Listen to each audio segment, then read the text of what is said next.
పత్రికా సమావేశం పెట్టి తానేదో ఘనమైనటువంటి ఒక విజయం సాధించినట్లు,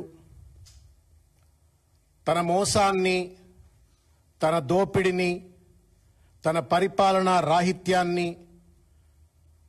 సహించి కూడా ప్రజలు ఆయనను నిలబెట్టి గెలిపించినట్లుగా భావిస్తూ ఒక అహంకారపూరితమైనటువంటి ఒక వ్యాఖ్యలు చేసినటువంటి ఒక విషయాన్ని ఖండిస్తూ ఈ పత్రికా సమావేశాన్ని నిర్వహిస్తా ఉన్నాం. జూబ్లీ హిల్స్ గెలుపు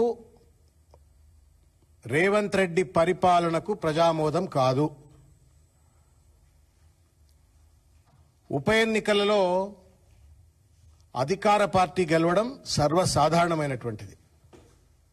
అనేక ఉప ఎన్నికలు జరిగినప్పుడు ప్రతిపక్షంలో ఉన్నటువంటి ఒక కాంగ్రెస్ పార్టీకి, అది మునుగోడులో కానీ, లేకపోతే హుజూరాబాద్లో కానీ, దుబ్బాకలో కానీ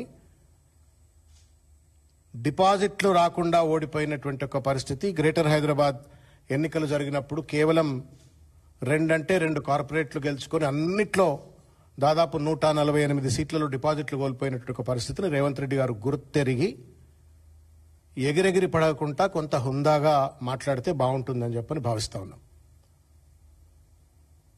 గెలుపులో ఓటమిలో హుందాతనంగా ఉండవలసినటువంటి ఒక అవసరం ఉంటుంది నాయకుడికి, ఎవరికైనా సరే, మరి ముఖ్యంగా పెద్ద పెద్ద కుర్చీల్లో కూర్చున్నటువంటి వాళ్లకు.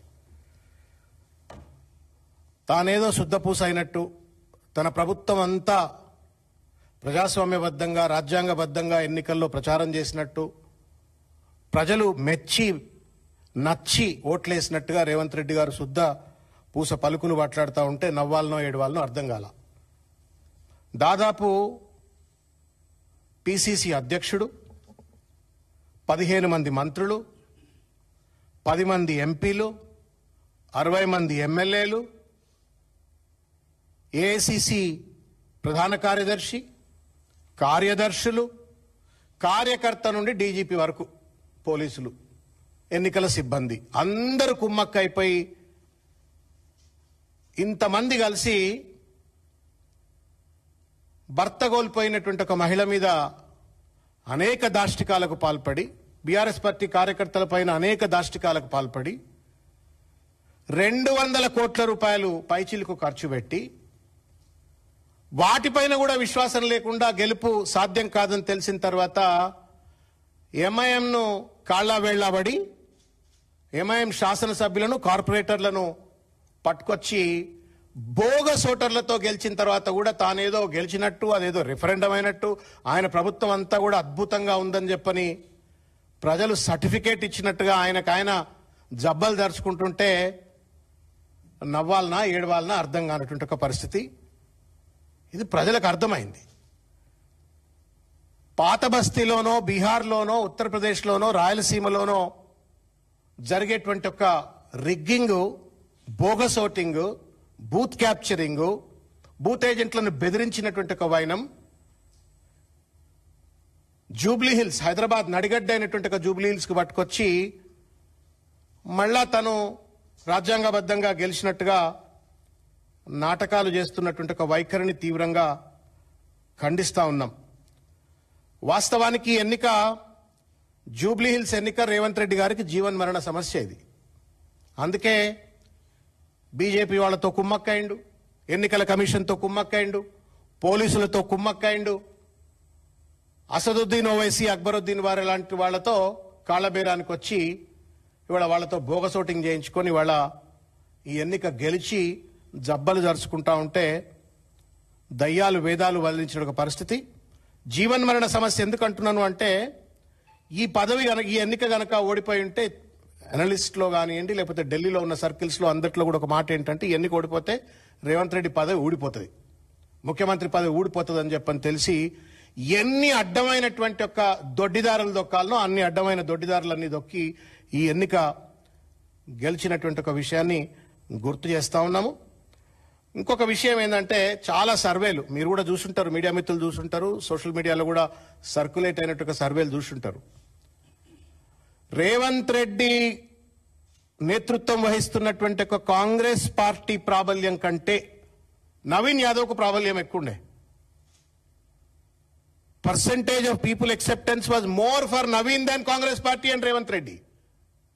మళ్ళీ అదేదో నేను గెలిచినా అని చెప్పని ఆయన భుజకీర్తులు తగిలించుకొని ఆయన జబ్బలు దరుచుకుంటా ఉంటే ప్రజలను మభ్యపెట్టినట్టు కాదా అని చెప్పని సూటిగా వారిని ప్రశ్నిస్తున్న పరిస్థితి.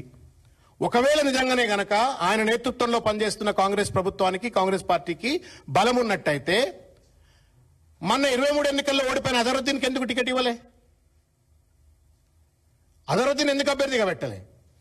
ఎంఐఎం పార్టీ నుండి ఓడిపోయినటువంటి ఒక నవీన్ యాదవ్ గారికి తీసుకొచ్చి నువ్వు టికెట్ ఇచ్చినావు తప్ప నీ సొంత పార్టీలో ఓడిపోయినటువంటి ఒక అభ్యర్థికి టికెట్ ఇవ్వలేదంటే నీ పార్టీ గెలుస్తుందనే ఒక నమ్మకం రేవంత్ రెడ్డికే లేదు. సేమ్ థింగ్ హ్యాపెండ్ కంటోన్మెంట్ లో కూడా గట్లనే బీజేపీ అభ్యర్థి అయినటువంటి గణేష్ ను పట్టుకొచ్చి టికెట్ ఇచ్చిండు తప్ప పాప మా వెన్నెలమ్మ మా గద్దరను వాడుకున్నాడు. మా గద్దరను మీటింగ్లు తిప్పిండ్రు, ఆయనతో ప్రచారాలు చేయించుకున్నారు.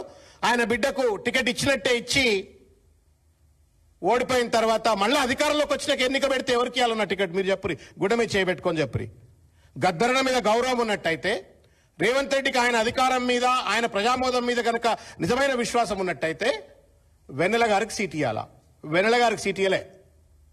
గణేష్ అని చెప్పని బీజేపీలో ఉన్నారని పట్టుకొచ్చి టికెట్ ఇచ్చిండు. ఇక్కడనేమో అజరుద్దీన్ ఒక మైనారిటీ సెలబ్రిటీని టికెట్ ఇవ్వకుండా ఆయనను పక్కకు పెట్టి నవీన్ ఎంఐఎం క్యాండిడేట్ ను పట్టుకొచ్చి టికెట్ ఇచ్చిండ్రు.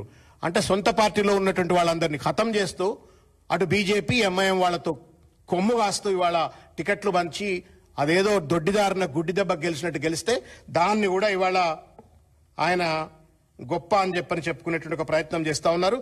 ఇది కాంగ్రెస్ రేవంత్ రెడ్డి గెలుపు కాదు, ఇది నవీన్ యాదవ్ గెలుపు. You have to accept it. ఇంత బోగస్ ఓటింగ్ జరిగినా ఇంత జరిగినప్పటికీ కూడా ఇది నవీన్ యాదవ్ గెలిపిది. దానికి నేను గెలిచినా నా మోసాలన్నీ తూచైపోయినాయి, నా దోపిడీ ఎంత తూచైపోయింది, నా అవినీతి ఎంత తూచైపోయింది, నా పథకాల అమలును చేయకపోయినా కానీ ప్రజలు నన్ను మెచ్చిండ్రు అని చెప్పని రేవంత్ రెడ్డి అనుకుంటే పిల్లి కళ్ళు మూసుకొని పాలు తాగినట్టు ఉంటుంది తప్ప ఇంకొకటి కాదన్నట్టు ఒక విషయాన్ని నేను గుర్తు చేస్తా ఉన్నాను. ఓడిపోగానే ఏందేందో మాట్లాడినాడు. 10 సంవత్సరాల అధికారంలో ఉన్న పార్టీ బీఆర్ఎస్ పార్టీ. నువ్వు 10 సంవత్సరాల అధికారంలో లేవు. పార్టీలు గెలుస్తాయి, ఓడిపోతాయి, మళ్ళా గెలుస్తాయి, మళ్ళా ఓడిపోతాయి. This is a continuous process. అంత మాత్రం చేత హరీష్ రావు గారి పైన దాడి, కేటీఆర్ గారి పైన దాడి, కేసీఆర్ గారు ఆరోగ్యం బాగాలేదని చెప్పని ఏది పడితే అది చిల్లరమల్లరగా మాట్లాడి మళ్ళీ మీడియా వాళ్ళని బెదిరించుడు, అదిరిచ్చుడు, ఎకసెక్కాలాడు. ఇదేం ముఖ్యమంత్రి పద్ధతి అండి? నువ్వు ఓడిపోలే కొడంగల్లా, మల్కాజిగిరి పార్లమెంట్ సభ్యుడిగా నువ్వు ఎన్ని కార్పొరేటర్లు గెలిచినావు చెప్పబ్బా? నేను కూడా కాంగ్రెస్లో ఉన్నప్పుడు మొత్తం 150 డివిజన్లలో పరమేశ్వర్ రెడ్డి, సోమశేఖర్ రెడ్డి ఆ ఇద్దరు స్వయం ప్రకాశిత లీడర్లు. వాళ్ళిద్దరు నీ వల్ల కాదు వాళ్ళు గెలిచింది, వాళ్ళ వల్లనే వాళ్ళు గెలిచిండ్రు. పవర్ఫుల్ లీడర్లు వాళ్ళిద్దరు, వాళ్ళు గెలిచిండ్రు. నీ సొంత పార్లమెంట్లో 44 సీట్లుంటే మొత్తానికి మొత్తం ఓడిపోతావు, డిపాజిట్లు రావు. నువ్వు వచ్చి మళ్ళీ వాళ్ళ గెలుపు గురించి అందుకే ఏమంటా ఉన్నానంటే ఒక గెలుపును చూసి వాపును చూసి బల్బు అనుకున్నట్టు అనుంటుందనే ఒక విషయాన్ని గుర్తు చేస్తా ఉన్నాను. అసదుద్దీన్ అక్బరుద్దీన్ కాళ్ళు మొక్కి సంజయ్తో కుమ్మక్క